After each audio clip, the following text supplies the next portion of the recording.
not music, but it's called Rag, and the music is by an early or late 19th century composer by the name of Scott Joplin. Anyway, so much for the music.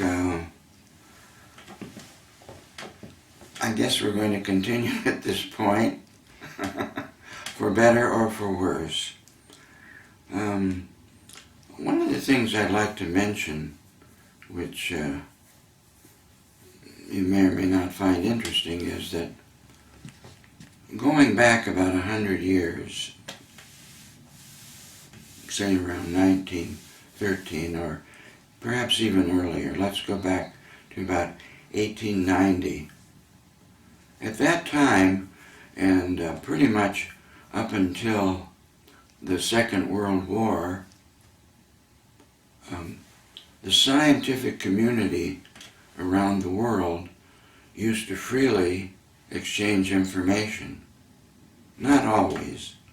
There was always a certain amount of, well, if that's a good weapon, we better not tell them about it. But in general, scientists around the world, when they made discoveries, would share the information with other scientists. There would be meetings where scientists from countries all over the world would get together and discuss the latest developments in science. But as the world got more serious, and so many of the inventions or discoveries could be used for military or warlike purposes, governments clamped down on their scientists and said, you will not exchange that information with the scientists of other countries. And that continued on terribly through World War II, and then thereafter, particularly concerning discoveries that were made concerning what you could do with radioactive elements that led to the creation of the atomic bomb and then the awesome hydrogen bomb. All the discoveries about nuclear fission and then fusion became super secret, and anybody that let another country or other scientists know about this information were considered traitors, and there was spying, and the whole science thing turned into a game of keeping information from one another so that you could get the edge militarily or economically or socially on other countries.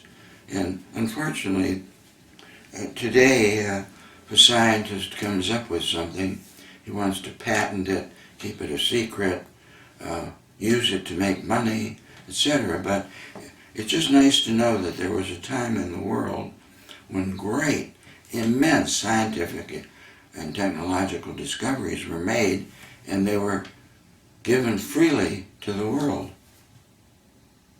They weren't patented and held as secrets and things like that. Isaac Newton, going back about 300 years or so, when he made these marvelous discoveries about gravity and motion and all kinds of things, the laws of motion, these were things that were just, well, everybody could know about them. When Einstein hit upon laws of relativity, special and general relativity, it was no secret. He just published papers. Anybody in the world could have the information of these discoveries.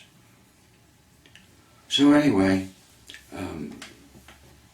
it was noticeable in Scientology that early on in the early 1950s, everything that Ron came upon, he freely communicated it, either in books, lectures, or in the courses that he gave. But by 1965, when he and John McMaster, and perhaps others, developed what was called power processing, he also wrote policy letters that stated, from here on, all of our discoveries and processes and procedures that we come upon will become secrets. They will not be communicated broadly to the public, and anybody that violates those secrets will be in for very big trouble. And that 1965 was one of the key years when things got very secretive, very serious, and furthermore, very, very expensive. Well, that year was kind of a turning point in the movement when the idea that things should be looked upon as a deadly serious activity also came. And you can just see from 1965 to the year 2013, what is that, 35, 45, 48 years of deadly serious activity, and the effect that it has on people who are trying their best to make it a deadly serious activity. You can see the effect on these people and on the organization. And so you end up with a deadly serious organization of deadly serious people engaging in a deadly serious activity. I know it sounds ridiculous, but that's how it works. So, I thought I might wake up this morning and read in the newspapers, head of Church of Scientology says, in big headlines, church has become too damn serious. And I've become too damn serious, and the whole thing has gotten so serious that it's not any fun anymore. We have so many enemies and so many people that are not serious enough that I realized, said the head of the Church of Scientology this morning, we're actually operating in the opposite of what L. Ron Hubbard started out with. It's true, he himself got, heaven knows why, got to be very serious, deadly serious, because he could wave a finger in the Sea Organization and elsewhere and cause people a lot of physical, spiritual, mental harm if he wanted to. He had become, it's hard to believe, absolute dictator. So I was imagining waking up this morning. Big headline, New York Times, Church of Scientology vows to become not serious. And we're having, this is not serious week. So this great revelation has occurred, and the whole structure of the church and the whole idea that we have real enemies, enemies, and that we need an organization that's built on the premise that we always attack. And we spend vast sums of money attacking so that we can show people that what they're doing is harming the only last chance that people have for salvation, and therefore they must be destroyed. Anyway, I've covered that, but I was sort of half dreaming and imagining this morning, waking up and finding that the organization of the Church of Scientology had decided to save the day and completely reverse what's been going on for the last 48 years and take the whole thing in the direction of being not serious. Okay, that would be one of my dreams come true. And I like to think that my dreams can and will affect the whole universe. Because I think it's a dream that is common to a lot of people who are part of lots of serious, heavy organizations in the world. But in the depths of their hearts and souls, they wish it weren't that way. So, that's a dream that could come true. And doesn't require anything except that dream. One of the funny things that I like to mention is that practically everything you see when you look around physically or otherwise, practically everything you see in existence is the solution to a problem. What do I mean by that?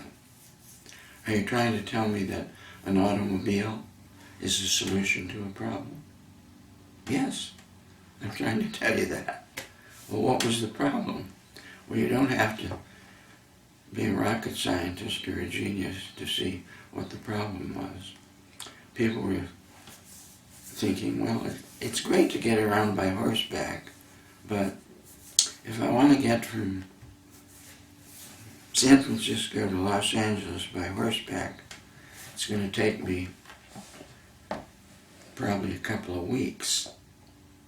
Whereas if I could take a wagon, a horseless carriage,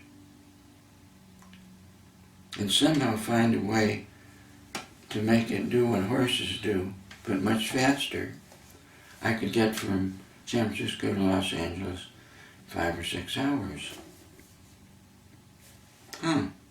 Well, as you can see, eventually we had something called an automobile, which was a solution to the problem of getting around rapidly, faster, in greater comfort, and so the automobile became a solution to travel. And then someone would say, well, I'd like to get from San Francisco to New York. At the moment, even if we drive an automobile, it might take me, I don't want to kill myself doing it, it might take me 4 or 5 days. Well, what could be a faster way to get from San Francisco to New York? Let's fly. So airplanes early on became a solution to getting places faster. You could assume from this that people have for a long time wanted to get places rapidly, and that just walking or running wasn't fast enough. So a lot of things are solutions to problems. You could take automobiles, but you could just take something like the electric light. What is the electric light a solution to? Well, as you probably know, candles get to be a pain in the ass. If the only light you have is from candles, you know that candles really can't compare to electric lights. Okay? So here's another solution to keeping things lit up, lighted, electricity, using it to make light, etc. But I venture that you could even look at human beings and say, you don't have to do this, but you could say, what is the human being a solution to? What problem existed before human beings?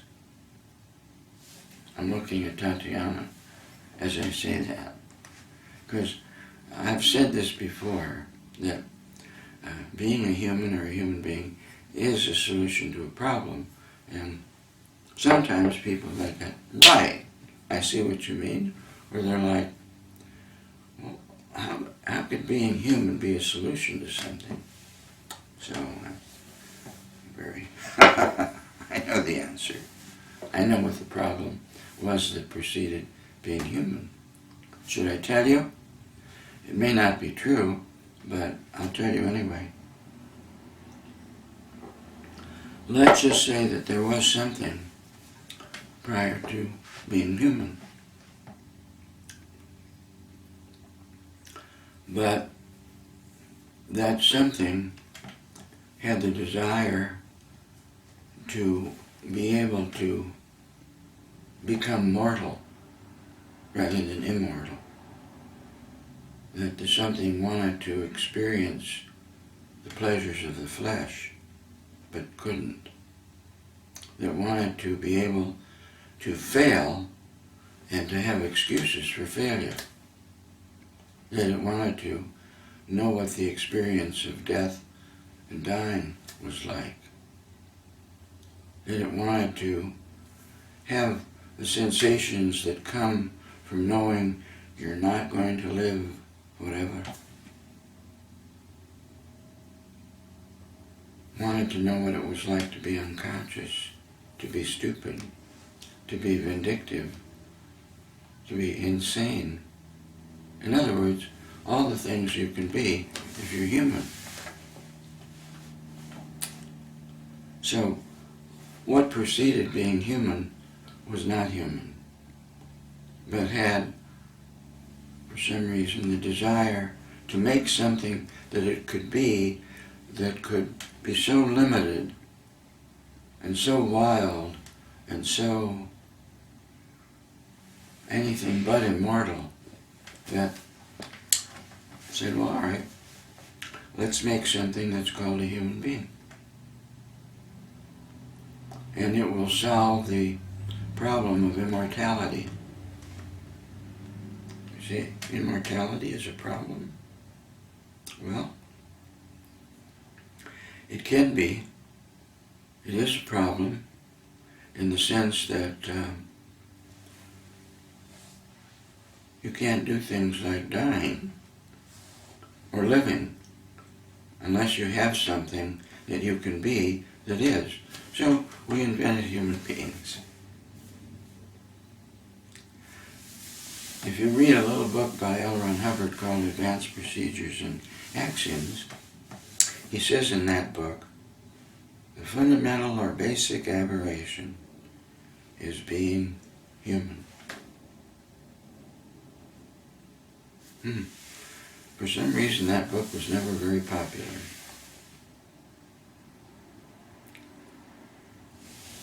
So in a sense, being human makes it possible to do something that being immortal doesn't have, namely to have what we call a service facsimile.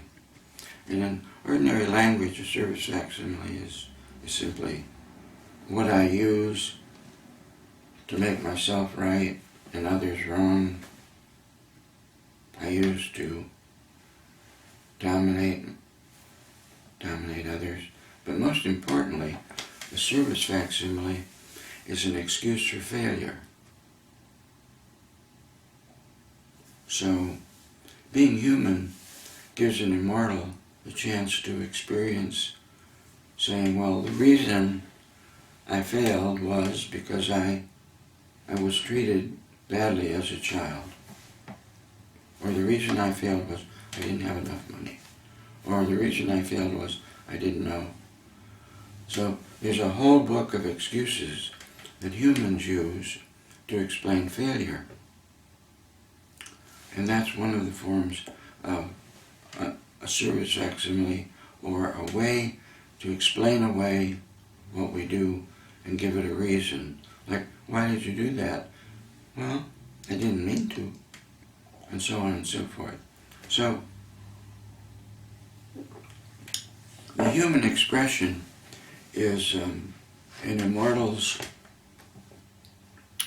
possibility for experiencing all the things that humans experience. And the Greeks had that straight when they pointed out that the gods became so envious of what humans were doing and being that they elected often to become humans in order to have the experience, or even be partially human, partially godlike. And Ron talks about that in one of his most famous lectures called Man the God, Man the Animal, in which we have a composite which is capable of understandings and experiences that we attribute to immortality. But at the same time, the life form or the body has the same things going on that just about any species does. It has the same urges, which are all encapsulated in the idea of everything is aimed at survival. The idea isn't so much to seek pleasure, but to escape pain. And we judge our ability to do that as being, well, pleasure comes from reducing the amount of pain that being a human being is heir to. Because we've erected a civilization that says that most of the basic urges of a human being for sex, for conquest, for all the things that are human must be restrained, repressed, suppressed, in order to fit our notion of a civilized humanity. This, of course, leads to human beings that then have numerous multi-problems and gives rise to things like medicine and law and armies and all kinds of things to try to handle the human condition.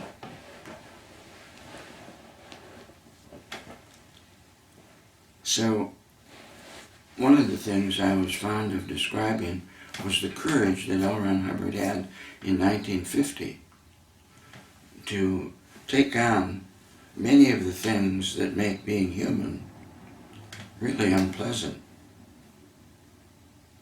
and to claim that it would be possible to alleviate human suffering, which is much the idea of Buddhism also, by using Dianetics to give people a chance to see what it was that had compressed them in such a way that their immortality had been degraded and their simple human existence had been suppressed also. So Dianetics was formulated as a possibility to relieve human suffering.